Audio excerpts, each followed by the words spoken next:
Today, we're really pleased to have with us a multi-talented gentleman, and to introduce him officially, please welcome our chairman of the board, Mr. Van Alexander. Are you here, Van? Making his way up, here he is. And he'll open with a joke. Don't get up, don't get up. I've been asked to introduce our guest speaker today, and it's a great pleasure for me to do so. Jerry Sharrel is really a Renaissance man. He's been there and done that in every phase of the music business. He's really responsible for the development of guys like, how soon do you have to know? No, of course, Herb Alpert, the Carpenters, and Joe Cocker, and a lot of Alter Cockers, and many others. Yeah, he's been there and done that. And he still looks well. He looks the same as he did 20 years ago. Old. No, that's a little humor there. Anyhow, Jerry is always exploring new frontiers. Recently, he proposed a solution to the controversy over full-body scanners at the airports. He said, let's have a booth that you can step into that will not x-ray you, but will detonate any explosion you have on you. He said this would be a win-win for everybody, and it would be none of this crap about racial profiling. Anyhow, it was a good idea, Ollie, Jerry. And Jerry is a good man, and here he is, Jerry Sharrel. How about that? Keep the applause coming. Keep the applause. He's coming up. Music playing, music.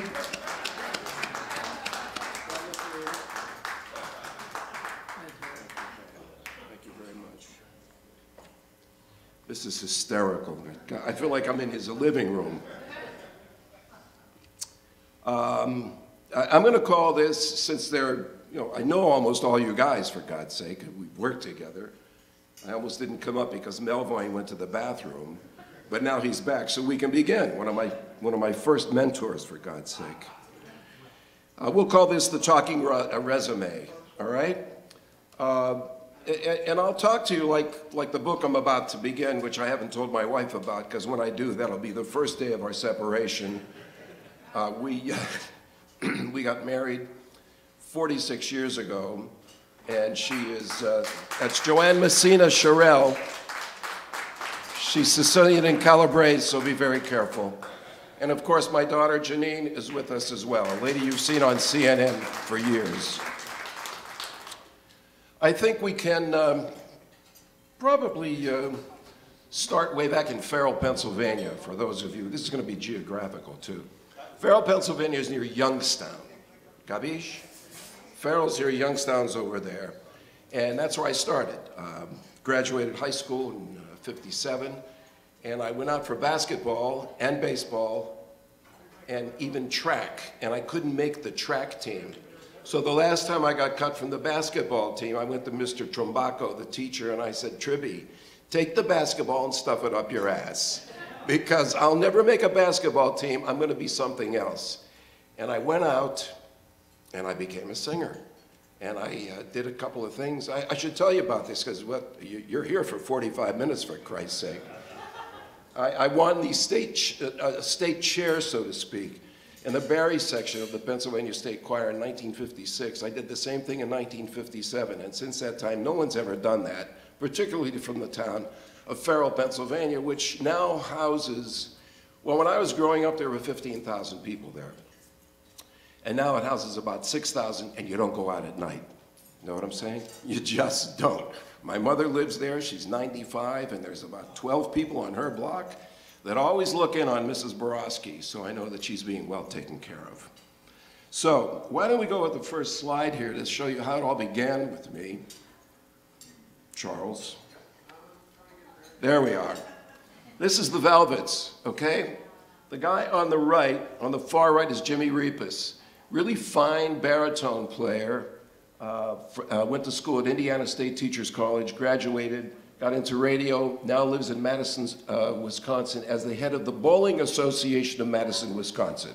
He's happy as hell, never plays, and still has the first album he ever bought. I think it was Jackie Gleason and Strings or something like that. The guy next to him is still doing time. His name is Bruce Williams. I haven't seen him. He's safely being taken care of. The guy in the middle is a preacher now in Atlanta, Georgia. His name is Jelly Thomas. Sang his butt off. I saw him sing. One night we were doing a show back in the day with Dick Clark, and there was Tommy Edwards, and the Platters were on the show, and the Skyliners were on the show. We came out and did sound-alike stuff, and they asked him to not come back on the show again because every one of the headliners hated his guts because he killed everybody. His name was Jelly Thomas. Next to him is an interesting story, a guy that's still with us, probably one of the finest bass players in the world, and Michael, I think you know him. He now lives in Washington, D.C. His name is Steve Novosel, and Steve Novosel plays his ass off. Yeah, he just finished up a whole lot of years, rest her soul, with Shirley Horn and David Fathead Newman and a whole bunch of cats.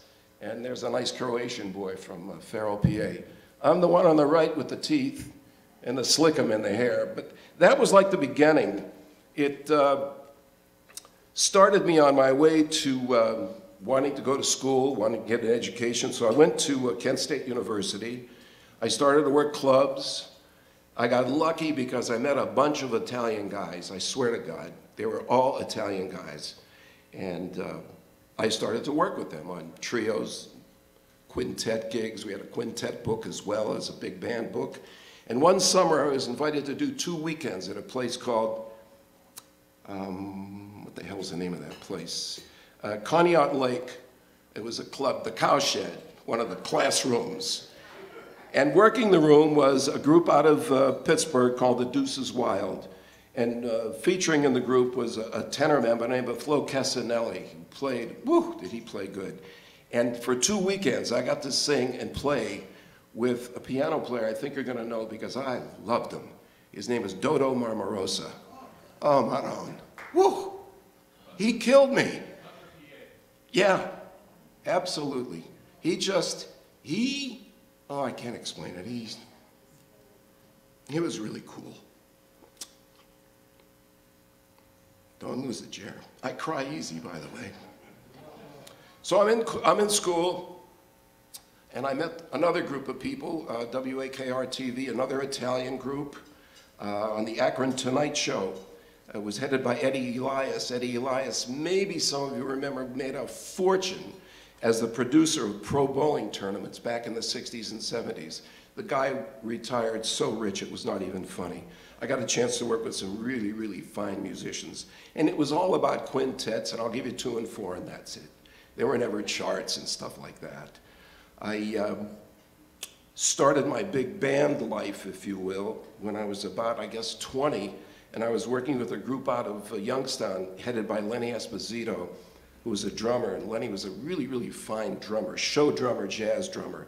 He was leaving Youngstown to go on the road with a group called the Kim Sisters, which in the day of Vegas they were hot stuff. So he sits me down one day and says, okay, Jared, the quintet is yours, the big band is yours, I'll give you the book. The book was 11 guys. It was hysterical. 3 trumpets, 1 valve trombone, 4 saxes, piano, bass, and drums. And the valve trombone player will never leave me because his name is Ralph Marcovicchio. And every time you want to see Tony Bennett, or you want to get backstage to say hello to Tony Bennett, all you say is Ralph Marcovicchio. The waters will part, even till this day, as they did at the Grammy dinner the other night. He still loves Ralph Marcovicchio. They were in the Army together. So I put together this big band, right? And the AFM used to do these big band contests. This one was in Youngstown at the Elms Ballroom. So I had a big, nice book, about 30, 35 charts, written by Vince Ficacelli and Orly Vitalo, two guys from Youngstown. And we go and we compete in this thing, and it's hysterical. There were only 5 bands. We came in second, but we got beat by the big band headed by Bobby Vinton. Live with that for the rest of your life. Wow. So I wanted to make a record. I was in school. I met a guy from Pittsburgh who had some bucks. He says, okay, we're going to go to New York. All right, we're going to put you at the tail end of a Skyliner session. Let me have your songs. We did 2 songs. I worked with a guy, an arranger by the name of Lenny Martin. Lenny Martin's real name, and don't leave, was Ronaldo Marino. They're all Italian, I swear to tell you. So Lenny wrote this chart, and I had such a lovely time doing it because it was only done with 8 guys, 4 bones, rhythm, and guitar. And leading the bone section is Bob Brookmeyer, and I meet him and I die. I mean, Bob Brookmeyer in my session, are you kidding me? And then I went over to the drummer, because he looked familiar to me, Panama Francis. I died. I was in heaven. Now, when you hear some of this, you're going to see that I maybe lifted a bar or 2 from Joe Bushkin and John DeVries on a song called Oh, Look at Me Now. So, Chaz, why don't we hear That's My Business?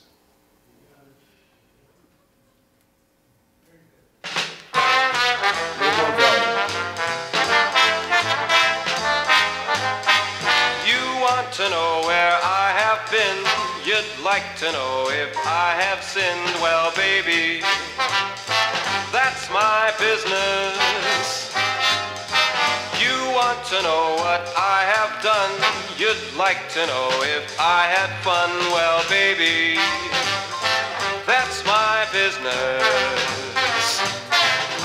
You played the part, dear, you broke my heart, dear. Now it's my turn, dear, to sit and watch you burn, dear. You'll never learn that I'm the king. Won't you get hip? That love's the thing. Well, baby, that's my business. Where I have been, if I have sinned, well, baby, thank you. That's my business. Really special. I loved it because we did it at the tail end, as I said, of a Skyliner session, and they had finished a recording of theirs that went on to become a #1 smash called Pennies from Heaven, which was really a big record. And there was Jerry Sharrel just scuffling through his 35 minutes, begging to do one more take.